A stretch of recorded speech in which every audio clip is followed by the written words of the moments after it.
আওয়ামী লীগ সরকারের গুরুত্বপূর্ণ ব্যক্তিরা মাঝে মাঝে আমাকে ফোন করে। আচ্ছা, হ্যাঁ, আপনার হোয়াটসঅ্যাপে ফোন করে। হোয়াটসঅ্যাপে যে কোনো জায়গাতে ফোন করা যায়, করেন। কোথেকে যে করেন আমি জানি না, আমি ওকে জিজ্ঞাসাও করি না। জিজ্ঞাসা করলে যদি ফোন বন্ধ করে দেয়, এই জন্য আমি দেখেছি বলুক না, শুনি কি বলে। নানা কথাবার্তা বলে। আচ্ছা, কি বলে? এবং সেটি আমি বলার চেষ্টা করতেছি। তো ওনারা আজকেও একজন আমাকে ফোন করে বলছিলেন যে 4 তারিখেই নাকি, বিশেষ করে সালমান রহমান নাকি আমি নাকি বললাম, কারণ ওনার কথা আমি বিশ্বাস, হয়তো উনি আমাকে এটা খাওয়াচ্ছেন, আমি তো জানি না।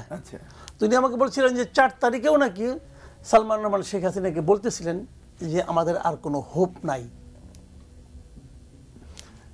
বলা হচ্ছিল যদি আমরা সম্পূর্ণ আপনার আর্মিকে দিয়েও যদি গুলিও করাই, তবুও হোপ নাই।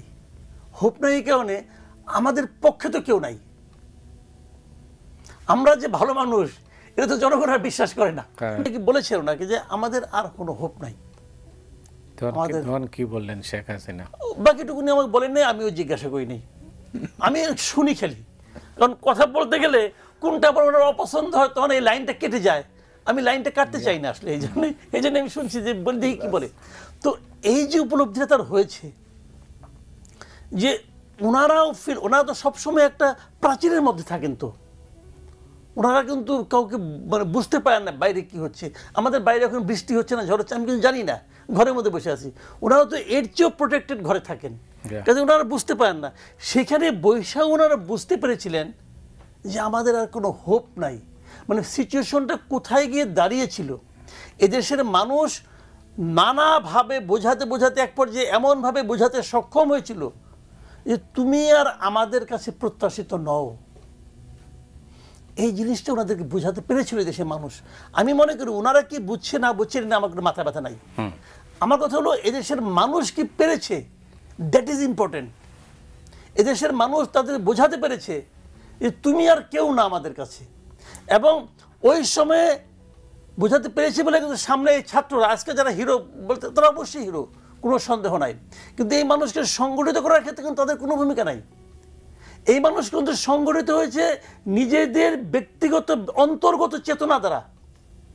এবং সেই চেতনাটা এই গত 15 বছরে যে রাজনৈতিক আন্দোলন, তার ফলে কিন্তু হয়েছে। মানুষ বারবার বলতে রাজনৈতিক দলগুলোর ভূমিকা আছে, অবশ্যই ভূমিকা আছে। কিন্তু মানুষের ক্যারেক্টার চেঞ্জ। আপনি দেখেন বিএনপি যতগুলি মিটিং করেছিল এর আগে, ওই 10ই ডিসেম্বরের মিটিং, তারপর সারা দেশের মিটিং, প্রত্যেকটা মিটিংয়ে কিন্তু হাজার হাজার লোক নানা রকম কষ্ট করে আসছে। আসার পরে তারা কি নিয়ে গেছে? কিছুই নিয়ে যেতে পারে নাই। বিএনপি লিডাররা, বিএনপির নেতা আছেন এখানে, আমি ওনার সামনেই বলি, বিএনপি লিডাররা কিন্তু এই জনগণকে এমন কিছু শোনাতে পারেন নাই যেটা শুনে তারা মনের মধ্যে একটা বিশ্বাস নিয়ে যাবে, পারে নাই। মানুষ হতাশা নিয়ে চলে গেছে, এই এত কষ্ট করে আসলাম, পাইলামটা কি?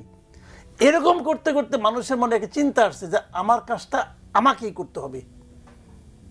এবং তার কাজটা সেই করেছে, এই যে মানুষের মধ্যে যে চেতনাটা, হ্যাঁ বিএনপি বলতে পারে এই চেতনাটা আমাদের কারণে হয়েছে, হ্যাঁ তাও হইতে পারে, আমার কিন্তু এটা কোনো আপত্তি নাই, তাও হইতে পারে। সামনে যে ছিল ভাই তুমি নেতা, কিন্তু আমি কাজটা করব। নেতা ছিল না, কিন্তু আপনি বলতে পারবেন এই আন্দোলনের একক নেতা কে ছিল? কেউ ছিল না, একটা কোনো নেতা ছিল না। এটাকেই বলা হয় স্বতঃস্ফূর্ত আন্দোলন। এই জাতি এই বছর একটা স্বতঃস্ফূর্ত আন্দোলন দেখেছে, যে আন্দোলনের প্রত্যেকটা মানুষ বলতে পারবে যে আমারও সমান এতে অংশগ্রহণ আছে। এই আন্দোলন দেখেছে বাংলাদেশ, এটা অভূতপূর্ব।